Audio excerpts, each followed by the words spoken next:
Hello tout le monde, place à l'entraînement et à votre rendez-vous avec Allons Liège sur 4. RTC, et oui, a décidé de ranger ses crampons. 4, votre média liégeois, monte au jeu. Des changements, le RFC Liège en a connu aussi au sein de son effectif. La saison 2024-2025 est déjà bien lancée en Challenger Pro League. On s'y replonge tout de suite avec le récap du mois. Les fans sont chauds, le foot est de retour à Raucourt. La première occasion en championnat est pour Arslan. Le premier pénalty est pour Eupen. 0-1 via Aymon.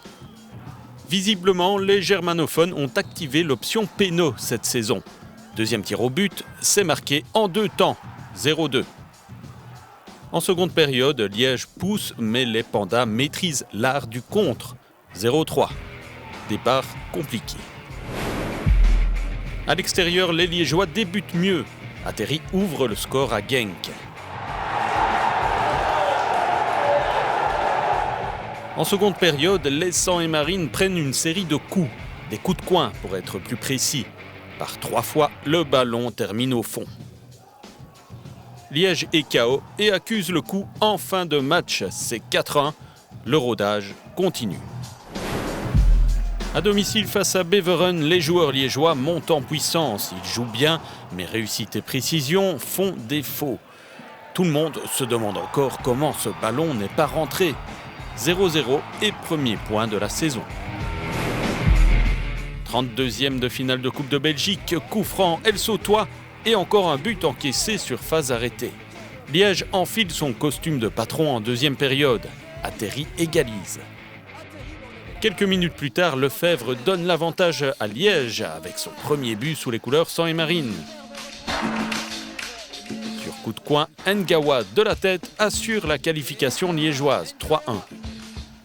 En 16e de finale, Liège défiera le Berscott, ce sera en déplacement. Dans le staff, il y a bien sûr les coachs, mais il y a aussi les professionnels de la préparation physique et de la revalidation. Comment tout cela fonctionne dans votre club préféré ? Explication dans notre reportage. C'est dans ce nouvel espace du stade de Raucourt que les kinés remettent sur pied les joueurs blessés. La salle et son matériel offrent de nombreuses possibilités d'exercice de réathlétisation. C'est aussi ici que les soins articulaires et musculaires sont prodigués. Être kiné du RFC Liège demande pas mal d'aptitudes. Il faut être le plus au taquet possible, si je peux dire ça comme ça, et savoir s'adapter à la situation, avoir les résultats rapidement, et puis derrière, donner le meilleur traitement pour que ça soit fait le plus rapidement possible, quoi. Mais surtout le plus efficacement possible. De passage à l'infirmerie à cause d'une douleur à la cheville, Benjamin Lambeau sait combien le travail des kinés est précieux pour un footballeur.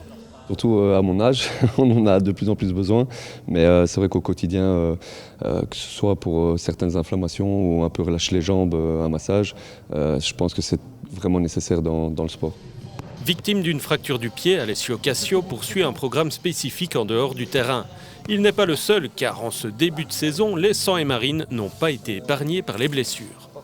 On a eu un peu de boulot, ouais. Maintenant, je trouve qu'au final, dans l'ensemble, ça se passe bien. On gère ça intelligemment, en tout cas. C'est toujours une relation avec le préparateur physique et la kiné. On est vraiment dans le même sens, et le staff de manière générale. Et c'est ce qui nous permet d'avoir le meilleur résultat possible. Préparer au mieux les joueurs pour qu'ils soient performants et efficaces sur le terrain, c'était le job de Sébastien Huyghe. Il a entamé sa 4e saison à Raucourt, mais vient de rejoindre Saint-Tron en D1A. Le nom de son successeur n'est pas encore connu. Ce qui est sûr, c'est qu'il disposera d'un équipement toujours plus pro. Le club a récemment acheté du nouveau matériel pour multiplier les exercices physiques. Des efforts dont nos athlètes Sang et Marine ne tarderont pas à voir les résultats en match. Comme vous le savez, le RFC Liège ambitionne d'ici quelques saisons de rejoindre l'élite du football belge. Pour cela, il faudra bien évidemment un nouveau stade. Depuis le rachat du matricule 4 par les investisseurs américains, le dossier progresse à nouveau. Mais où en est-on aujourd'hui ? Le directeur général nous éclaire. Le stade que nous avons ici est aux normes de la 1B. Vous le savez, il n'est pas aux normes de la 1A. Donc il nous faut un stade propre de minimum 8000 places avec minimum 5000 places assises. Et nous avons fait réaliser par un bureau d'architectes spécialisé dans la construction de stades une étude de faisabilité qui a permis de mettre sur papier 4 options différentes, dont une manifestement a retenu l'attention du conseil d'administration. Les 4 options concernent le site de la rue de la Tonne. Pour en dire un tout petit peu plus, c'est une option que l'on n'étudiera pas davantage parce qu'elle suppose une modification de la voirie.